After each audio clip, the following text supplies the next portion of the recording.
As our world becomes more volatile and complex, productive and cohesive cultures will not be able to sustainably exist without emotional safety in the workplace. And I'm about to break down 3 actionable strategies that you can begin employing today to help nurture a more emotionally safe environment within your workplace. Strategies that are going to help nurture a more engaged and energized workforce moving forward.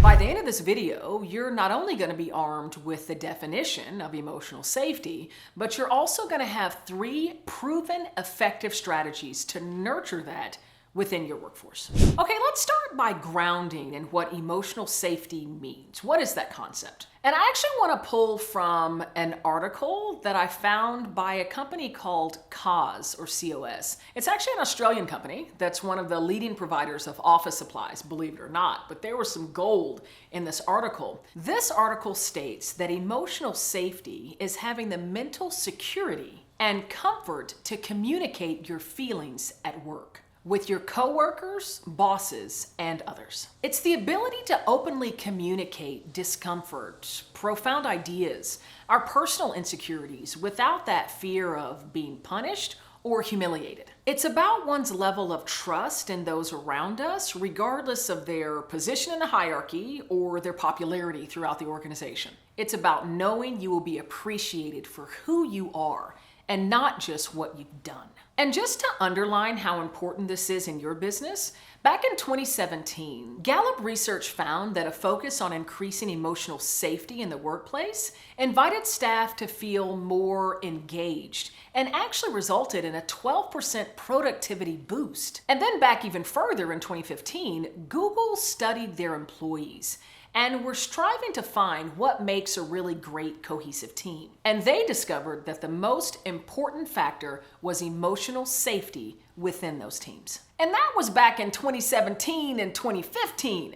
I'm sure today this is even more relevant and probably has an even greater impact. So now that we're grounded in the definition of emotional safety, let's dive into those 3 action-oriented strategies that you can begin employing today to nurture this emotional safety in your teams and in your organization. The first strategy is to ensure you're respecting boundaries. Invite your team members, your peers, even your managers to share with you what's important to them, what matters to them, their standard working hours, their preferred methods of communication, and then honor these boundaries. Respect the time of those around you by being on time to meetings, or if you know you're going to be late, sending a notification or a message ahead of time, letting them know you're going to be a couple minutes late, but you do intend to join the meeting. And then make sure that you're inviting individuals either on your team or those that work for you to notify you, let you know when they need time to themselves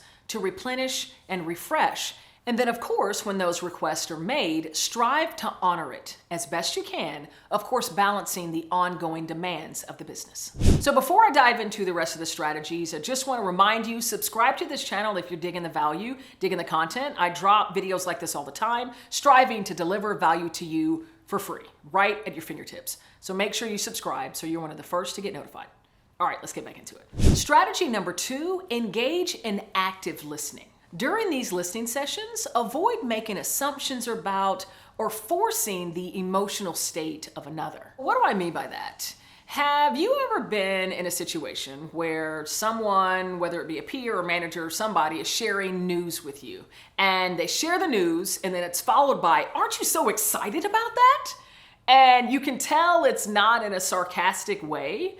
Well, that's them striving to influence or force your own emotional state without giving you the opportunity to actually digest the news that you just heard and then assigning your own emotion that you want to put to it. And it doesn't feel great, does it? It feels like almost like you want to do some eye rolling, like you want that person to just leave so that you can actually process how you really feel about the experience. And you might even find yourself wanting to say, "Yeah, I'm excited," when maybe that's not what you genuinely feel. So consider yourself on the other side of that conversation and strive not to use that same type of language, which is striving to force someone into a given emotional state, but rather share the news and then take a pause and ask, what do you think of that? How do you feel about that as we move forward? Don't assume you know how people are feeling. Rather, ask the question. Invite them to share their honest and truest emotions. And of course, it's completely okay for you to share your excitement or your given emotion about an announcement, but just be crystal clear that those are your emotions, your feelings, and you're not trying to displace them on someone else. Make sure that you're stating, I'm excited for this. These are the reasons why I'm excited. And then pose the question, what about you? How does this make you feel? The third and final strategy, practice transparency and vulnerability. Creating emotional safety in the workplace starts right here. It starts with you. You taking accountability to freely express your emotions in a candid and productive way, and in turn, inviting those around you to do the same. Taking accountability to create that safe space where those around you can feel comfortable sharing their emotional energy. It's up to you, and it's up to all of us to take that accountability, to create the space and serve as a role model, stepping into our own moments of vulnerability when we're feeling frustrated, angry, upset, embarrassed, anxious, sharing, naming that emotion, and then relaying what you're choosing to do in that moment moving forward. When you, especially if you sit in a leadership position in your organization, when you can invite yourself to be a bit vulnerable, sharing when you're having some difficult emotions but choosing to move forward, it's like you're granting permission for those around you to share their emotions as well. And by doing so, you're effectively nurturing a more emotionally safe environment for your peers, your managers, and really for the whole workforce. And then also transparency. Strive not to sugarcoat or withhold information out of fear for the types of emotions that it might inspire in your workforce. Give them the benefit of hearing about the change, hearing about whatever's going on, whatever communication that you need to make in a very transparent and candid, matter-of-fact way. And then allow them to process and understand what are the emotions that are inspired so that they have the opportunity to work through that information. It's much better if you can be fully candid and transparent and then allow those individuals within your organization to process and choose how they move forward. Speaking of emotional safety in the workplace, I've got something else for you completely for free, no dollars needed.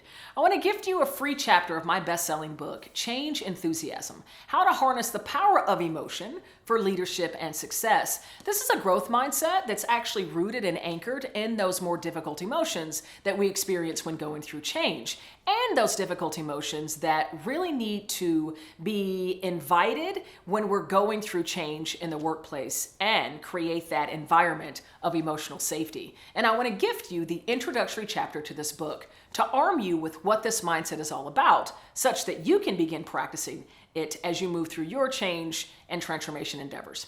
I want to make sure you have the data, the insights, the research to fuel your growth through even your greatest, most stressful, most emotionally draining change challenges. I'm Cassandra Worthy, and until we meet again, keep growing and keep rocking.